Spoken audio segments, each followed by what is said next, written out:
નમસ્કાર મારા વાલા ગુજરાતી મિત્રો, અલગ ધણી લોક સાહિત્ય ચેનલમાં આપનું સ્વાગત છે. તો આજે આપણે વાત કરવી છે દાતારીની. તો આપણે આગળ પણ જોઈએ કે દાતારી લોહીના ગુણોમાં હોય, દાતારી લોહીમાં પડેલી હોય. દાતારી કોઈ માર્કેટમાં વેચાતી મળતી નથી. દાતારીના કોઈ ઇન્જેક્શન આવતા નથી. દાતારીનો કોઈ ક્રોસ હોતો નથી. દાતારીની કોઈ એવી કોઈ દવા હોતી નથી. દાતારી ખાનદાની દાતારી આ બધું અંદરથી આવે છે. ભક્તિ પણ અંદરથી આવે છે. શૂરવીરતા પણ અંદરથી આવે છે. અને આજે આપણે જોઈએ કે આપણે જે આપણો ધર્મ કહીએ છીએ, તો આજના ધર્મ વિશે આપણે વિચાર તો કરો કે માણસને આપણે માણસ કહીએ કે એ ભાઈ તું માણસ થા, પણ આજે માણસ થતો નથી. અને એ માણસ પથ્થરને ભગવાન બનાવી શકે છે, પણ પોતે ભગવાન બની શકતો નથી, પોતે માણસ બની શકતો નથી. અને બીજા નંબરે આજે આપણે જે ધર્મની જો વાત કરીએ તો દરેક લોકોને ખબર છે કે અનિતિનું ધન જ્યારે ઘરમાં આવે અને ઘરમાં જો કોઈ પણ તમારું કુટુંબ પરિવાર જો ખાવા બેઠું હોય ને ઝઘડા થાય ને રોટલા રધેલું ધન રજડી પડે, તો સમજી લેજો કે અનિતિનું ધન ઘરમાં આવ્યું છે. તમારા કોઈ પણ ધંધામાં બરકત ના આવે તો સમજી લેજો તમારા દીકરા ખરાબ પાકે. તમારા ઘરમાં કુસંસ્કારો આવે તો સમજી લેજો કે આપણા ઘરમાં અનિતિનું ધન આવ્યું છે. તમારે આજે તો તમે જુઓ, માણસ ધન માટે મરી જાય છે. પોતાના જીવનનું વિચારતો નથી. અમૂલ્ય મનુષ્ય જન્મ મળ્યો છે, તો આને સાર્થક કરતો નથી. અને જે સંપત્તિ પોતાની નથી, જે ધન પોતાનું નથી, અને જે ધન આવવાથી આપણા ઘરમાં અવળા પરિણામ આવે છે. અને એ ધન મેળવવા માટે તમે જુઓ અત્યારે અત્યાચાર, ભ્રષ્ટાચાર, છલ, કપટ, દગા, પ્રપંચ કેટલું માણસ કરી રહ્યો છે. અને આપણા હિન્દુ ધર્મમાં બીજો એક એવી વાત ચાલી રહી છે કે તમે ગમે એટલું ધન ભેગું કરો પણ 10મો ભાગ તમે આપી દો તો તમે પાપમાંથી મુક્ત થઈ જાઓ. અરે મારા ભાઈ, તમે વિચાર તો કરો. તમે કાતરની ચોરી કરો અને સોયનું દાન કરો તો ક્યાંથી મળે? પણ કહેવત, તમે ગમે એટલું દાન કરો પણ મૂળ તો તમારું ધન આવ્યું ક્યાંથી? તમારું ધન છલ, કપટ, દગા, પ્રપંચ, અત્યાચાર અને ભ્રષ્ટાચારથી જ આવેલું છે. ગરીબોની હાય લીધેલી છે, ગરીબોનું શોષણ કરેલું છે, 2 નંબરના ધંધા કરેલા છે. અને આવું જો ધન આપણી પાસે આવીને એનું દાન કરી તેનું દાન કોઈ લેખે જ લાગતું નથી. પણ સાચું દાન કહ્યું ને સાચું દાન લેખે કોને લાગે છે? કે પોતાની સંપત્તિ હોય, મહેનત કરેલો પૈસો હોય ને એમાંથી તમે 10મો ભાગ કાઢો, તમારી સ્વ મહેનતનો, અને એમાંથી તમે 10મો હિસ્સો કાઢો. અને 10મો હિસ્સો કાઢીને તમે જે ધર્મનું કાર્ય કરો, ભલે તમે દરરોજ 200 રૂપિયા કમાતા હોય, પણ 200માંથી 20 રૂપિયા આપવાની જરૂર નથી. ફક્ત તમે 2 રૂપિયાનું દાન કરો, 2 રૂપિયાનું તમે લોક કલ્યાણ કરો, તો એ કરોડોના દાન કરતાં તમારા 2 રૂપિયા જે પોતાના પરસેવાના પૈસા છે એ જ આગળ નીકળી જાય છે. અને આજે આપણે એવા જ એક ઇતિહાસની વાત કરવી છે કે એક ગરીબ સુથાર, વિચાર કરો, સુથાર એટલે ગરીબ સુથાર, અને એ પણ એનું નામ નારાયણ, અને આ નારાયણભાઈ શિવ ભક્ત હતો. તો હવે આ વાત છે ભાવનગર જેની, અને ભાવનગરનું જે 11 ગામ, એમાં આ નારાયણ સુથાર અને પોતે શિવ ભક્ત. સવારે જ્યારે સુથારી કામ કરે એ પહેલાં શિવ ભક્ત એ પોતે એ ગામમાં ક્યાંય શિવનું મંદિર નહોતું, પણ પોતે એક ઘરે શિવલિંગ રાખે, પાર્થિવ શિવલિંગ રાખે, અને એ શિવલિંગની કાયમ માટે પૂજા કરે. શિવલિંગની પૂજા કર્યા પછી જ એનું જે સુથારી કામ હોય એ પોતે સુથારી કામ કરતો. અને એક દિવસ આ સુથારી કામ કરે છે, સવારે શિવલિંગની પૂજા કરે છે. એ ટાઈમે એના અંદર એને સંકલ્પ કર્યો કે દરરોજનો 10મો ભાગ બચાવી દેવાનો.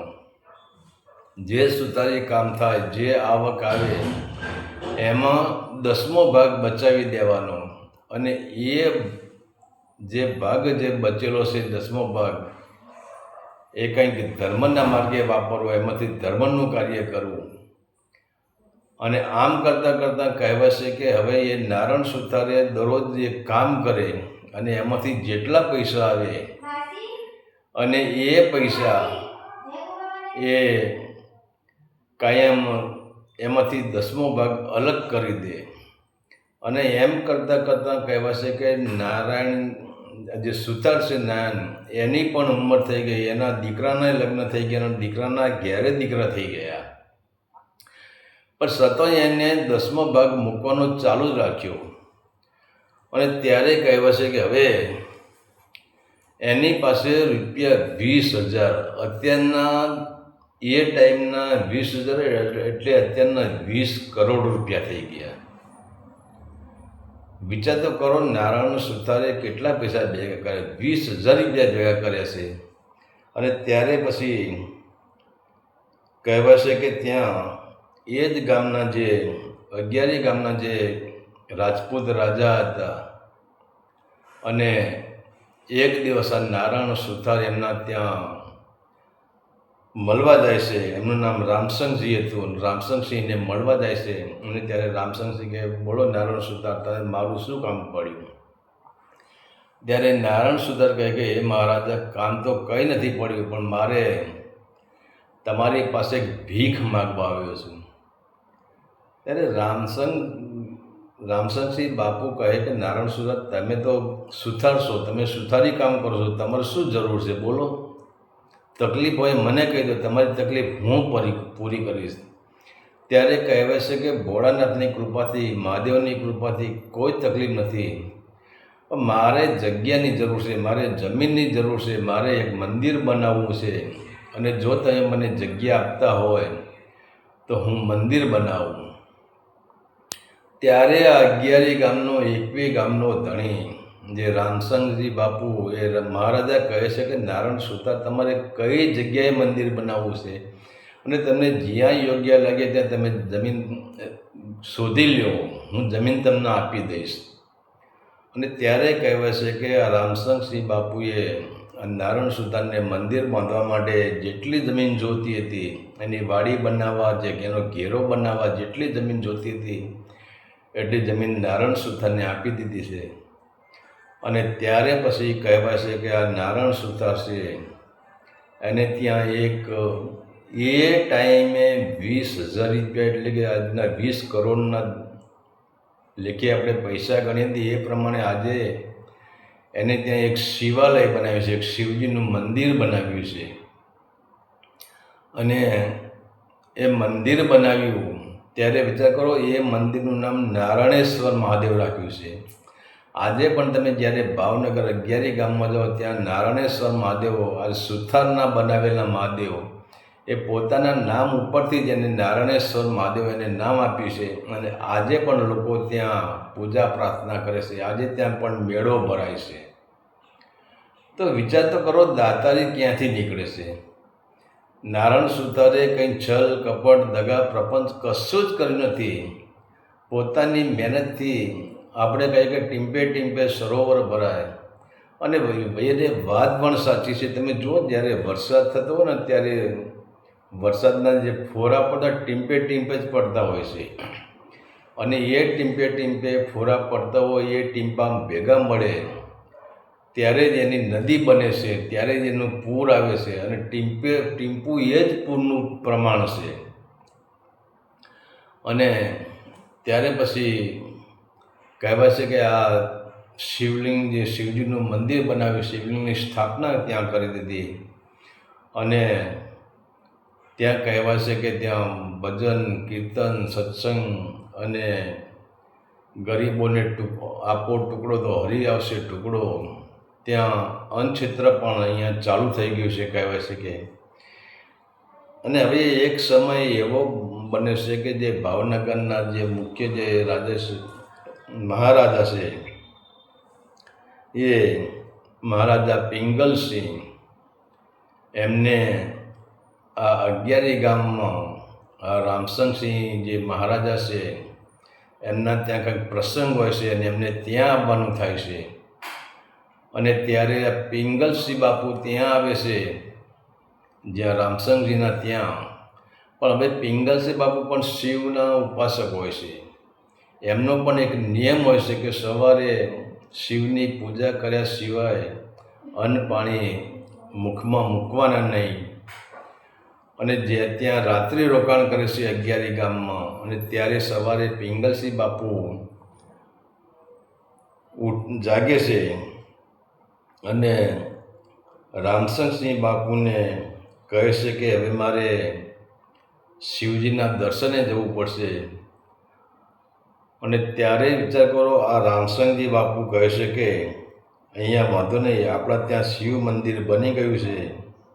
અને રામસંગજી બાપુને પિંગલસિંહ બાપુ પોતાનો એ રથ લઈને જ્યાં શિવ મંદિરે આવે છે. અને ત્યારે શિવ મંદિરની જે ભવ્ય એની બાંધણી જોઈ, એનું નકશીકામ જોયું, ત્યારે પિંગલસિંહ બાપુએ રામસંગજી બાપુને કીધું કે વાહ મહારાજા વાહ, તમે જીવનમાં એક સારું કામ કર્યું.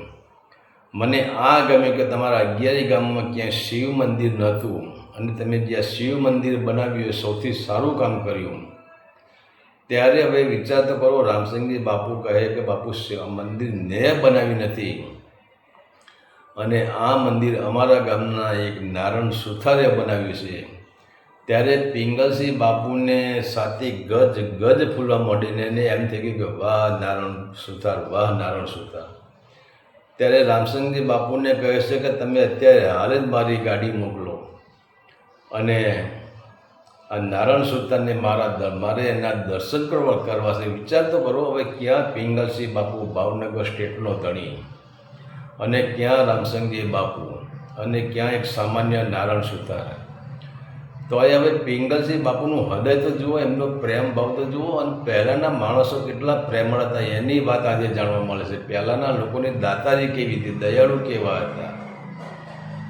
અને ત્યારે પછી કહેવાય છે કે પિંગલસિંહ બાપુ પોતાની ગાડી, હવે એ ગાડીમાં કોઈના બેસવાનો અધિકાર નહીં, એમના સિવાય એમાં કોઈ જ ના બેસી શકે એવી ગાડી આ નારણ સુથારના ઘરે મોકલે છે. અને ત્યારે પછી એ પિંગલસિંહ બાપુનો જે ડ્રાઈવર હોય છે, જે એ કહે છે કે તમને પિંગલસિંહ બાપુ શિવજીના મંદિરે અત્યારે હાલ જ બોલાવે છે, તમને યાદ કરે છે. અને હવે નારણ સુથાર તો કોઈ વીઆઈપી માણસ નહોતો, સામાન્ય માણસ હતો, એક ગરીબ વર્ગનો માણસ હતો, પોતે સુથારી કામ કરતો હતો.